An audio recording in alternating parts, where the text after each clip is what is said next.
As we talked about earlier, there are 4 distinct phases in Lords of Baseball. We have the off season, and then the regular season, which is broken down early, mid, and late. At the beginning of the game, you're going to have 9 cards in your hand. These are what they're going to look like to you. You get 9 cards. That's it for the entire year, which means you have to be a little bit judicious with them. If you spend all of your cards in the early season, you don't have any cards to play in the middle and late season. You have to have cards to play. So, a couple notes of strategy, a couple notes of rules. As you play, cards on yourself, on opponents, your hand depletes. And you notice, I'm down to 5 cards. I might not be able to make it through the entire rest of the game. So one of my action cards is called the cycle. Now anybody who knows anything about baseball, the sport, knows what the cycle is. The cycle is when a batter hits a single, double, triple, and home run all in the same game. It's really cool, and it's kind of rare. In this game, the cycle means you're buying cards. And on the cycle action card, it tells you how the money breakdown works. Let's just say on my turn, I want to buy a single. Costs me $1,000. I pay the bank, I draw the top card. I have a choice. I can either play it, ooh, that's a good card, I'm going to play this. Or, this card's it's lousy, doesn't help me. I just discard it. No harm, no foul, I'm just out $1,000. If you want to buy a double, pay $2,000. Draw the top 2 cards, obviously.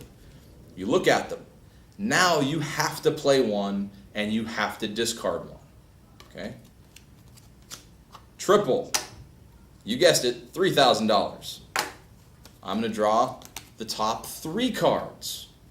I'm going to play one. I have to discard one, but now I get to build my hand up a little bit. Home run would be $4,000. And a home run, if you haven't guessed by now, 4 cards. I have to play one. I have to throw one away. Now I get to pocket 2 of them.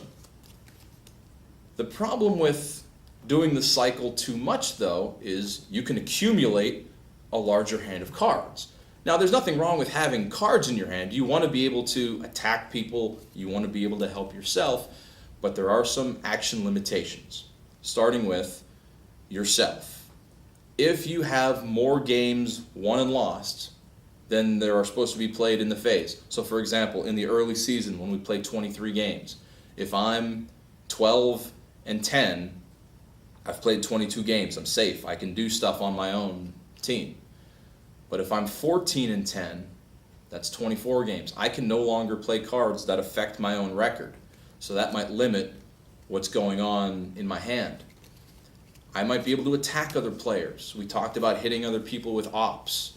These are 3 nasty cards with red events that I can play on people.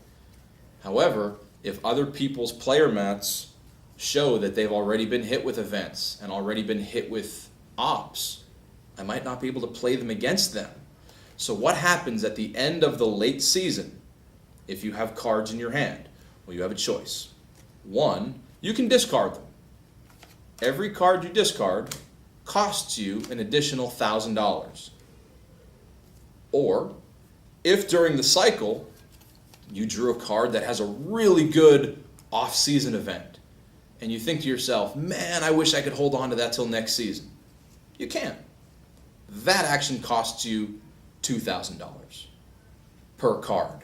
So if you have 4 cards that you really want to hold on to, I hope you have $8,000 to spend. Cards can get expensive, which is why sometimes trading them in for money is a good thing. The only time you cannot trade a card in for money is during the late season.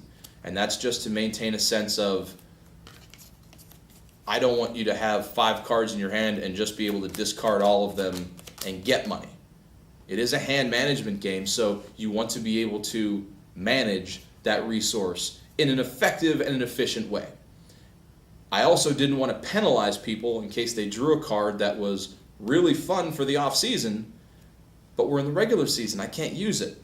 well, it might be worth $2,000 to really hit one of my opponents really hard. And over the course of our testing, we found that people like the interaction. People like to be able to attack each other.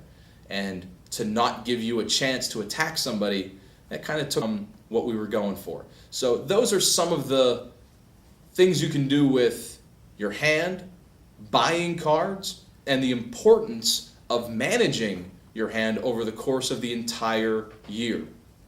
At the end of the late season and postseason phase, you start the off season and you're going to get a new hand of cards. So you don't have to buy them going into year 2, but you do have to pay for them if you hold on to them from year 1. Hopefully that makes a little bit of sense. If you need a little bit of a clarification, by all means, send us an email.